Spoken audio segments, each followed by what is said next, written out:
নমস্কার বন্ধুরা, আমি মধুমিতা রান্নাঘরে আপনাদের আবার স্বাগত। আজ আমি বানাবো সর্ষে বাটা দিয়ে ঢেঁড়স চিংড়ি রেসিপি।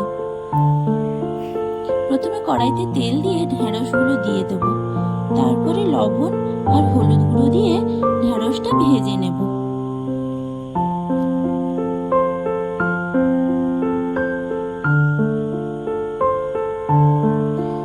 ঢেঁড়সটা ভাজা হয়ে গেলে তুলে নেব।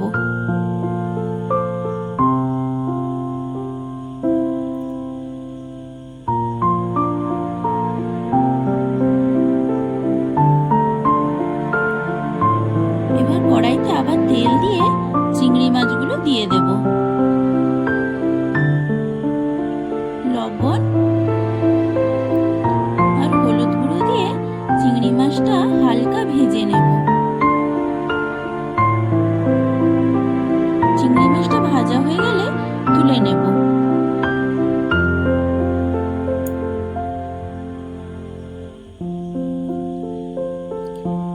এবার কড়াইতে তেল দিলে তেলটা গরম হয়ে গেলে কালো জিরে আর 5 ফোড়ন দিয়ে দেব। পেঁয়াজ কুচিটা দিয়ে দেব।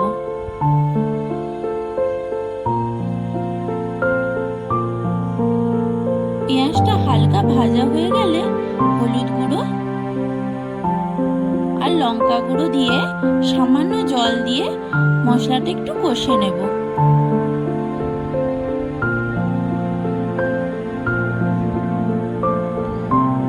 মশলাটা কষানো হয়ে গেলে ভাজা ঢেঁড়স আর চিংড়ি মাছগুলো দিয়ে দেব।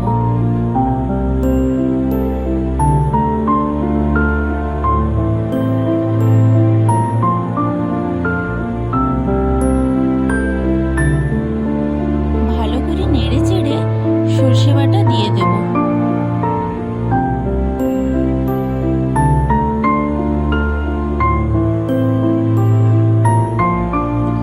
সর্ষে বাটা দিয়ে বেশিক্ষণ নাড়বো না, এবার জল দিয়ে দেব।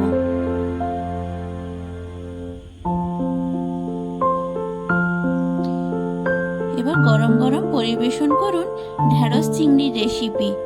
এইরকম আরো ভিডিও পেতে আমার চ্যানেলটা সাবস্ক্রাইব করে দেবেন আর রান্নাটা কেমন লাগলো কমেন্টে জানাবেন।